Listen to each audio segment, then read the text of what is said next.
No trend means suppose কোনো stock 100 টাকায় আছে, 100 টাকা থেকে স্টকটা 90 টাকায় গেল, সেই 90 টাকায় যাওয়ার পর আর নিচের দিকে ব্রেকডাউন না দিয়ে স্টকটা আবার 90 থেকে 95, 95 থেকে 100 অবধি গেল।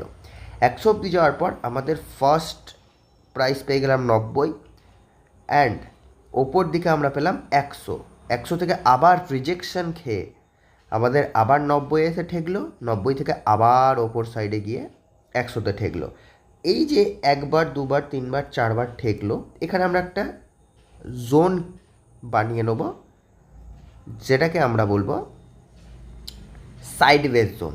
তো এবার এই সাইডওয়েজ জোনে যতদিন মার্কেট থাকবে ততদিন আমরা কোনো রকম সুইং ট্রেড বা কোনো পজিশন আমরা বানাবো না। যখনই এর আপসাইডে, সাইডওয়েজ জোনের আপসাইডে, সাইডওয়েজ জোনের আপসাইডে কোনো গ্রিন ক্যান্ডেল বা কোনো বুলিশ ক্যান্ডেল ব্রেক করবে, তখন আমরা অ্যাজ এ সুইং ট্রেড হিসেবে সেই ক্যান্ডেলটার আপ, মানে আপসাইডের প্রাইস, সাপোজ এটা 105 টাকা হতে পারে, প্রাইসটায় আমরা পজিশন বানিয়ে 100 টাকায় যে লোটা থাকবে সেই ক্যান্ডেলের, সেই লোয়ে এসএল লাগিয়ে আমরা আমাদের সুইং ট্রেড জার্নি করতে পারি আপসাইডের জন্য।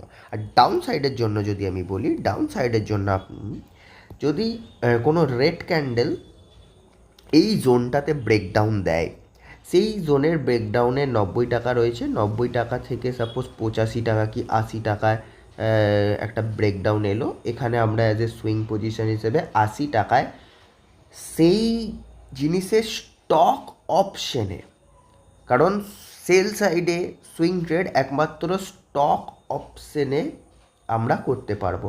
স্টক অপশনে সেই 80 টাকার প্রিমিয়াম দেখে নেবো কত চলছে, সাপোজ 80 টাকার প্রিমিয়াম 5 থেকে 10 টাকা কি কোনো কোনো স্টকে 10 থেকে 20 টাকা চলে।